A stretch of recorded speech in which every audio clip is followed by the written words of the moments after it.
Well, I'm on my way back to the Philadelphia airport from Dover Downs. Bit of an eventful day.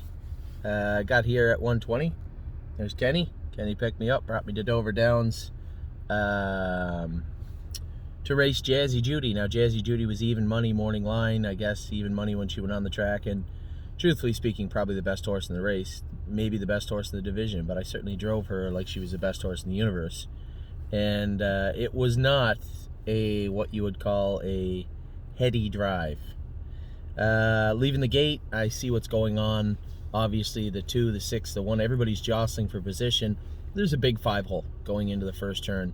Now, I didn't, at the time, at that moment, I'm still in my head thinking, Jazzy Judy's the best horse in the race, right? If I get stung a little the first quarter, so be it. Yes, she's got the final next week for 100, but we're going for 20 today also. So, I mean, there's still money on the table.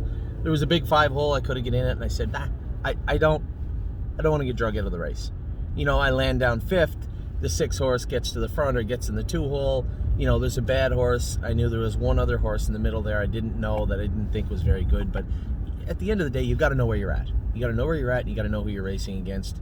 And I really, obviously, in hindsight, wish I hadn't have done what I just did, but nevertheless, it's done. It's done. So, Jazzy Judy trotted. She finished 3rd. She was beat ahead for 2nd, and obviously tired on the end of the mile. Had I gone out of there, dropped her in the 5-hole, rolled the dice, been 2nd over behind the 2, that's what would have happened. I would have been a good 2nd or a 1st.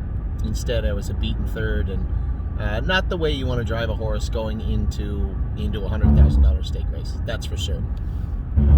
So I got to call a spade a spade. It is what it is, and we will move forward for next week. So Jazzy Judy makes the final with a 1st and a 3rd. As I said, I still believe she's the best horse in the division, but I got to drive her better than that. So today is 100% on my shoulders, and I have to. I have to take those lumps, but at the same time, she proved that she's still a tough filly, and she is one of the best fillies heading into the final. So that was Dover Downs. A great race by Jazzy Judy, a terrible drive from me, but nevertheless, we'll get to do it all again next week for $100,000. Draw is tomorrow. Tomorrow we will know what she draws. I hope we're in an early race, and I hope I bring my brain with me. So next week is a new race, a new week, and we will be racing for all the marbles. The last stake race of the year for these fillies, the last stake race of the year for Jazzy Judy. Hope we draw good, hope we get a good trip, hope I drive her good, and I suspect things will work out well for us if those things happen. Take care.